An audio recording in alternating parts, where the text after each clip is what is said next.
मस्त मौला ससुर जी। एक शिक्षाप्रद कहानी।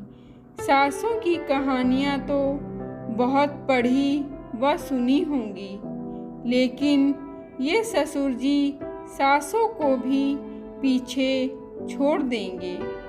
सीमा जी, आप भी देखिए कितनी सुंदर दिख रही हैं। आप नीले रंग की साड़ी में। आईने की तरफ देखते हुए शैलेश जी ने कहा, बस एक ही कमी है, आपके मम्मी पापा यानी मेरे सास ससुर जी ने आपका नाम गलत रख दिया। आपका नाम सीमा नहीं, रेखा होना चाहिए था। वही अदाएं, वही खूबसूरती, वो गाना है ना, तारीफ करूं क्या तेरी, उसकी जिसने तुम्हें बनाया। ये लीजिए, बहू भी आ गई चाय लेकर। शैलेश जी ने सामने से आती अपनी बहू नैन को देखते हुए अपनी पत्नी से कहा। नैन ने अपने सास ससुर को चाय दी और कहा, पापा आज क्या खाएंगे आप खाने में? वैसे मैंने सब कुछ आप दोनों की पसंद के खाने की तैयारी की है, लेकिन फिर भी कुछ और खाने का मन हो तो आप बता दीजिए।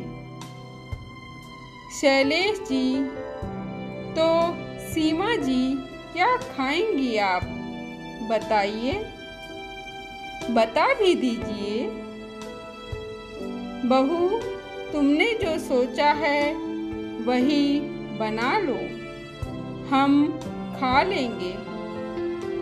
सीमा जी ने कहा, ठीक है माँ जी, कहकर नैन वहाँ से जाने लगी। तभी उसके कानों में अपने सास ससुर जी की बातें गईं। सीमा जी, आपने बोला क्यों नहीं आपको रबड़ी जलेबी पसंद है? हाँ, पर वो आप बाजार से लेते आइएगा।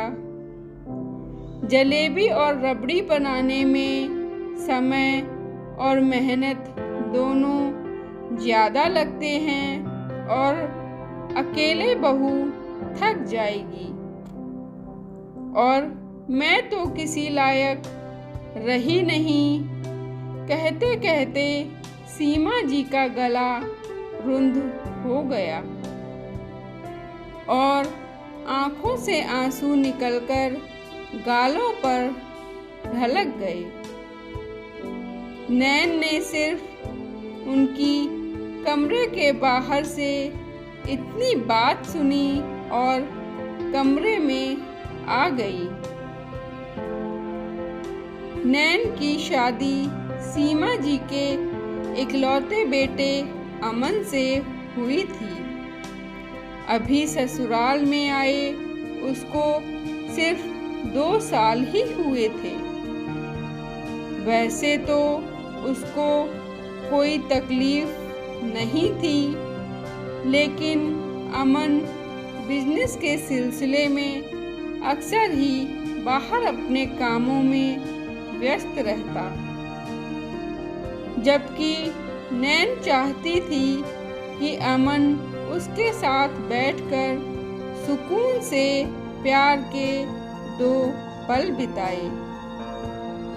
नैन अपने ससुर जी को अपनी सास की सेवा करते देखती तो उसका मन कचोट जाता। वो सोचने लगती कि उम्र के इस मोड़ पर भी पापा जी इतना प्यार करते हैं मम्मी जी से। हर छोटी से छोटी चीज का ख्याल रखते हैं। एक अमन है जिसको मेरी कोई परवाह ही नहीं। दरअसल सीमा जी की एक दुर्घटना की वजह से चलने में असमर्थ थी।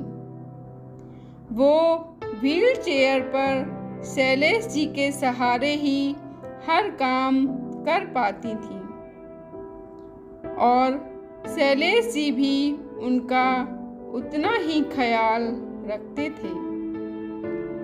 आज सीमा जी का जन्मदिन था, जिसके लिए शैलेश जी अत्यंत प्रसन्नता से सारी तैयारियां कर रहे थे। बहुत धूमधाम से सीमा जी का जन्मदिन मनाया गया, लेकिन नैन चाहकर भी मन से प्रसन्न नहीं हो पा रही थी। सास ससुर को देखकर उसे आश्चर्य होता कि इतने रोमांटिक कपल का बेटा ऐसे कैसे हो सकता है। कुछ दिनों बाद नैन और अमन की शादी की सालगिरह आने वाली थी। नैन ने अमन को याद दिलाते हुए कहा, अमन 5 दिन बाद हमारी शादी को पूरे 2 साल हो जाएंगे। अमन ने लैपटॉप पर काम करते हुए सिर्फ एक शब्द कहा, नैन ने कहा, अमन मैं आपसे बात कर रही हूँ, आप सुन भी रहे हैं कि मैं क्या कह रही हूँ? हाँ, सुन लिया मैंने। तुमको जितने पैसे चाहिए शॉपिंग के लिए मुझे बता देना, मैं पैसे दे दूँगा। जो कुछ भी चाहिए ले लेना मार्केट से। कहकर अमन अपने काम में व्यस्त रहा, लेकिन नैन की इच्छा दबी की दबी रह गई। अमन का रवैया देखकर उसने ठान लिया कि ना वो कोई उपहार लेगी और ना ही देगी। इस बार वो अपनी शादी की सालगिरह ही सेलिब्रेट नहीं करेगी। एनिवर्सरी वाले दिन नैन अपने बचपन की दोस्त गीता से फोन पर बात कर रही थी। गीता ने कहा, नैन और बता कहाँ जा रही है? क्या क्या प्लानिंग है आज एनिवर्सरी की? क्या सरप्राइज गिफ्ट मिले तुझे? नैन ने कहा, तुझसे क्या छिपाना, कोई सरप्राइज नहीं मिला मुझे, ना ही कभी मिलता है। जो चाहूँ वो ले सकती हूँ। किसी चीज की या किसी काम के लिए रोक टोक और मना नहीं है, ना ही कोई कमी है। लेकिन जो प्यार और खुशी मुझे चाहिए वो ही नहीं मिलती मुझे। वो है अमन का समय, बाकी सब कुछ मिलता है। गीता क्या बात कर रही है? क्या जीजा जी अपने पापा पर गए हैं? क्योंकि अक्सर बेटा वैसा ही व्यवहार करता है जो बचपन से उसने अपने पिता को करते देखा है। नैन, नहीं यार, ऐसा कुछ भी नहीं है। पापा जी तो मम्मी जी का बहुत ख्याल रखते हैं। सबके कहने पर भी उन्होंने माँ जी के लिए नर्स नहीं रखी। उनकी हर छोटी बड़ी चीज का ख्याल रखते हैं। इसी बात का मुझे अफसोस होता है कि ऐसे माता पिता का पुत्र ऐसे कैसे हो गया। अपनी सहेली से बातें करके नैन ने फोन रखा और जैसे ही पीछे मुड़कर देखा तो पीछे अमन खड़ा था। नैन ने डरवश हड़बड़ाते हुए कहा, मैं तो बस ऐसे ही कह रही थी। तभी बीच में बात काटते हुए अमन ने गुस्से में कहा, किस चीज की कमी है? मैंने आज तक तुम्हारे लिए जब जो चाहती हो, जैसा चाहती हो, सब कुछ तो करता हूँ। उसके बाद भी तुम अब माँ पापा के साथ अपनी और मेरी बराबरी कर रही हो। सही कहते हैं लोग, कितना भी कर लो औरतों को कम ही लगता है, उनका पेट कभी नहीं भरता। नैन, अमन, तुम मेरी बात का गलत मतलब निकाल रहे हो। मैं माँ पापा से बराबरी की सोच भी नहीं सकती। और एक पत्नी को पति से सिर्फ पैसे और उपहार ही नहीं, सुकून के 2 पल भी चाहिए होते हैं, जहाँ वो अपने दिल की बात अपने पति से खुलकर कह सके और सुन सके। अमन ने चिल्लाते हुए नैन से कहा, बातें करना बंद करो। तुम औरतों को फिल्मों का असर हो जाता है। प्यार से नहीं, पैसे से पेट भरता है, समझी? बिल्कुल गलत बेटा, मैं तुम्हारी बात से सहमत नहीं हूँ। शैलेश जी ने पीछे से टोकते हुए अपने बेटे से कहा, माँ बाबूजी, आप दोनों यहाँ? आपको पता नहीं कि ये क्या कह रही थी अपनी सहेली से? अपने दिल की बात बता रही थी, यही ना? अमन, लेकिन तुमने सोचा कि इसके लिए जिम्मेदार कौन है? सिर्फ तुम। अगर तुम बहू के मन की बातें सुन लेते तो वो किसी और से अपने दिल की बात क्यों कहती? अमन की बात को काटते हुए शैलेश जी ने कहा। नैन ने आंखों में आंसू भरे नजर झुकाए हुए कहा, माँ जी, मैं आपकी और पापा की बराबरी नहीं करना चाहती। मैं ऐसा करने की सोच भी नहीं सकती। कहते कहते नैन सीमा जी के आगे घुटनों पर बैठ गई।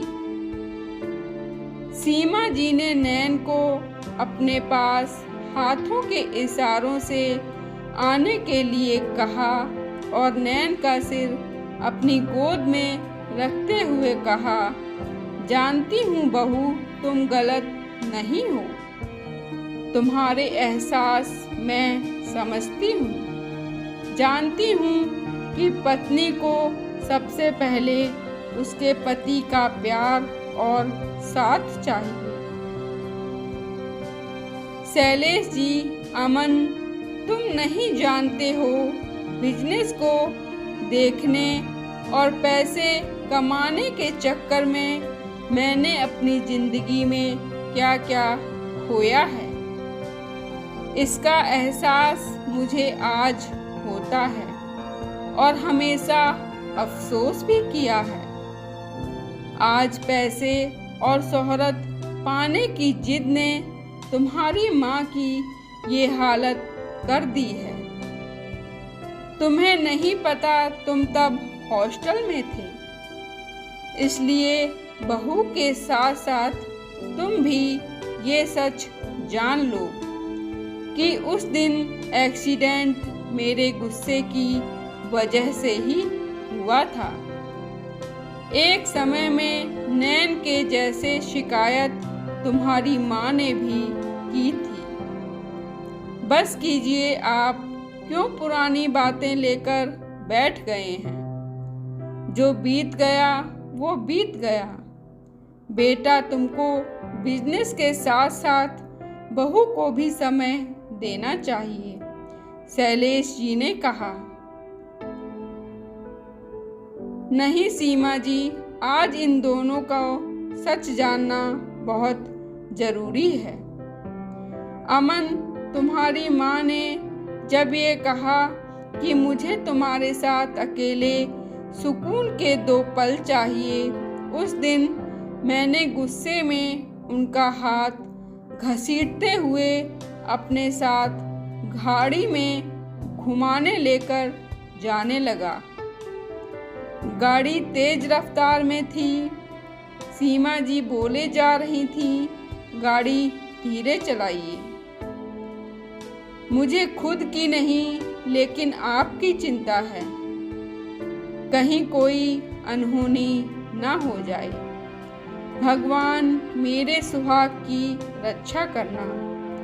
लेकिन गुस्से का आवेग इतना था कि दिमाग फैसला करने के लायक ही नहीं बचा, और वही हुआ जिसका डर था। कार जाकर सामने से आती ट्रक से टकरा गई।